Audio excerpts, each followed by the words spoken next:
This is the story of the Annabelle doll. The Annabelle doll is one of the most famous and allegedly haunted items. She is known in all of the modern paranormal lore, especially known for her deep connection with Ed and Lorraine Warren, the famed paranormal investigators. So let's get into the history of Annabelle and how she became this legendary doll who is now trailblazing through some hidden areas. The real Annabelle doll is not what you saw in the movies. Her appearance looks like this, like a rag doll, kind of like that Annie doll that so many of us loved. The actual Raggedy Ann doll is quite different than the Annabelle doll we saw in the movies. A lot of us in the movies saw a porcelain doll and had a very sinister looking appearance. She was in the movies such as The Conjuring and the Annabelle movies. But the origin, according to the Warrens, of how this Annabelle doll kind of made its way starts something like this. It is believed that in 1970, a nursing student named Donna received the doll as a birthday gift from her mother. Donna and her roommate Angie soon began to notice strange occurrences with this doll. All of a sudden, they noticed that they would place the doll in a certain location and the doll would move. It appeared that the doll was moving on its own. Angie soon began to get very nervous about this doll. It was giving her a little bit of uneasiness about it. She would start to find notes around the house that were handwritten notes. And these notes would usually be written on parchment paper. And they would say odd things like, "Help us." So Donna and Angie basically decided it was time to contact somebody. They contacted a medium who claimed that the spirit was a young girl named Annabelle Higgins that had attached itself to the doll. The story went that Annabelle died in a tragic circumstance on the property that they lived in for years before. It's odd. Feeling very sympathetic for the spirit, they allowed the spirit to stay. A lot of times spirits need permission. They allowed the spirit to stay even though it was very intense, but they felt like what could this doll possibly do?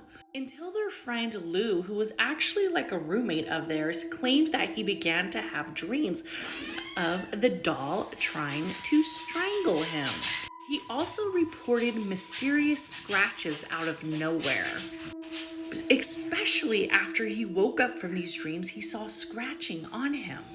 This led for Donna and Angie to seek help from a priest. A priest in most religious and spiritual practices are the only ones who can do an exorcism.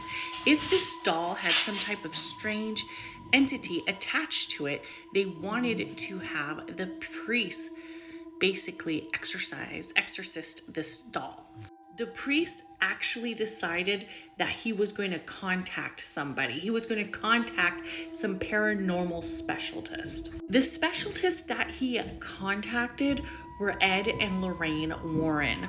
The Warrens were determined that Annabelle was not possessed with a childlike spirit, and in fact with a very demonic spirit, using the story of the little girl to gain trust and eventually possess a human. They arranged an exorcism and took the doll, claiming the doll to be dangerous and capable of even harming or killing.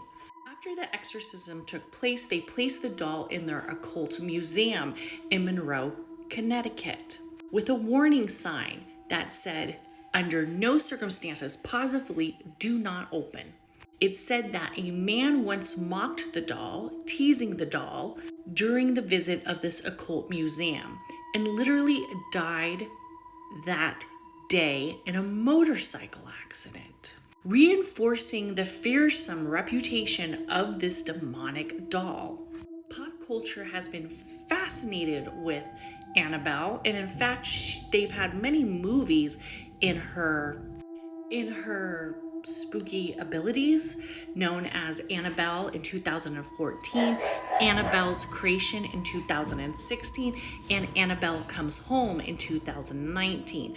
While these movies did have some areas of truth, there was also a lot of extra drama placed. This doll has been tied into recent surroundings now that this doll is in New Orleans, or during this time this doll was in New Orleans for the Devils on the Run tour.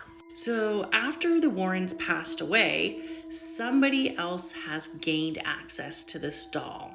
The Annabelle doll actually made its first appearance in New Orleans in this tour by the Psychic Research England Society. So the England for Psychic Research Society is hosting these city ghost tours.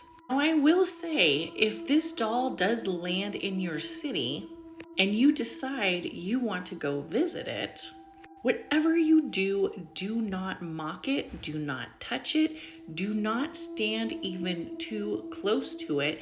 And after leaving, make sure you clear away whatever energy there is around you, please. I don't know if this is all just a spooky coincidence, but I know one thing: I do not want to see this doll. But what I do recommend that you see is checking out my podcast tomorrow, where I talk about the astrology dates and all the reflections of May. And we will talk about Annabelle and some of the new incidences and events that occurred in New Orleans while she was there following the full moon in Scorpio. Chakras and Cuss Words podcast.